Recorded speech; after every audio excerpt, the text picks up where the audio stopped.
It's Sub-Zero in front, getting close to home. He's got a break of a length and a half. The interest in the minors. Sub-Zero's going to win it. Nothing else really. A place chance headed by Shumpiter along the rails. Mummify is going to take the South Australian Derby easily. A brilliant ride. Mummify scored by 2. But it's Rebel Raider. He's dominant in the South Australian Derby. He sits in front of Astro Games for Tuesday, and Rebel Raider takes out the VRC SA Derby double. He won it by 4 lengths. But Delicacy out wide. The filly now swept up, going with it on the inside. Allergic, then Werther, but Delicacy, she's in front. Delicacy, they might query the form somewhere in Australia, but how can you deny the filly? She is a star. The South Australian Derby, a Group 1, has produced many serious horses in years gone by. A Melbourne Cup winner there, a Caulfield Cup winner. But today we are racing at 4 venues right across the country.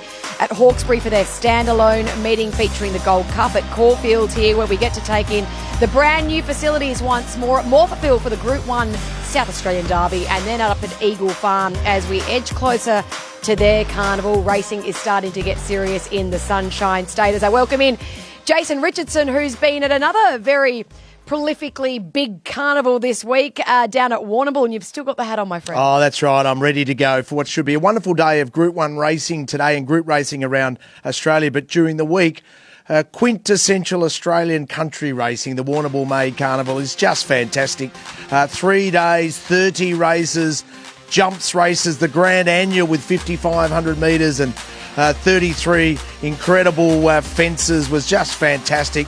The Cup, the Wangoom, it literally had it all in this beautiful little coastal town, an idyllic setting. It's a beautiful place, Warrnambool, and they look like they can party pretty well as well. In terms of the menu that we've got coming up for today, what are the races we get to take in? Well, the South Australian Derby will be our focus today, and we'll have a strong presence on course. Bruce McAvaney there for a race that has been going longer than the Melbourne Cup, the South Australian Derby.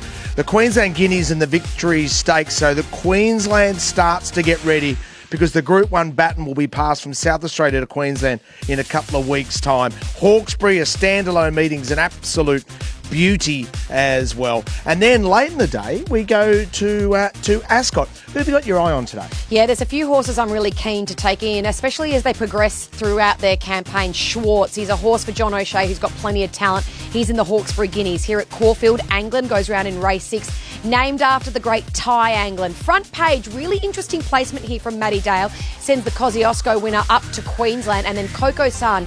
The fillies in the South Australian Derby could be better than the Colts and Geldings. Tony and Calvin McAvoy have a really nice filly in herd. Speaking of fabulous fillies, well, Jamie Carr, she's from SA. She's looking for her first South Australian Group 1. And Craig Williams with Ahariri. So it's interesting, those two fillies, Coco Sun and Ahariri, I think can really test the boys. Go back a couple of years and Kafilla was able to do it and defeat the boys. Damien Lane, Blake Shin. Opie Bosson sits on 98 career Group 1s. Could he make it 99 in the South Australia Derby today? Yeah, so this is the trophy that they're vying for. The SA Derby for the first time. It's worth $1 million this race, and it's been run 150 times today, the 151st running, as you mentioned, and the great Bruce McAvaney on track today. We thought we'd really throw him in the deep end. Oh, and I reckon the young kid will swim. Don't worry about that. Hawkesbury, Gold Rush, Crown, Guineas and the Gold Cup are our key features today. A huge crowd will be at Hawkesbury. It's their time to shine. And, of course, if you win the Hawkesbury Gold Cup, you get the all-important slot into the big dance on the first Tuesday in November for a huge prize money.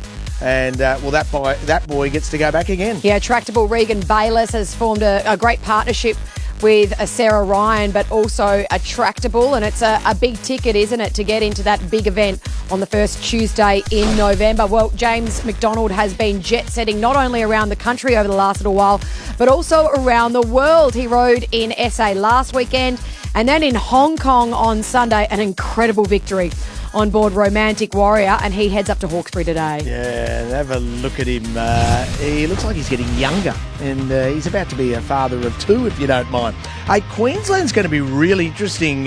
Antino, Tony Golan's saying, listen, I've tried him at Group 1 and I think he can be a Group 1 horse, and we know that Ducasi is classy for the Freedmans. Yeah, for sure. He's a horse that's shown plenty of potential and already got a black type victory next to his name.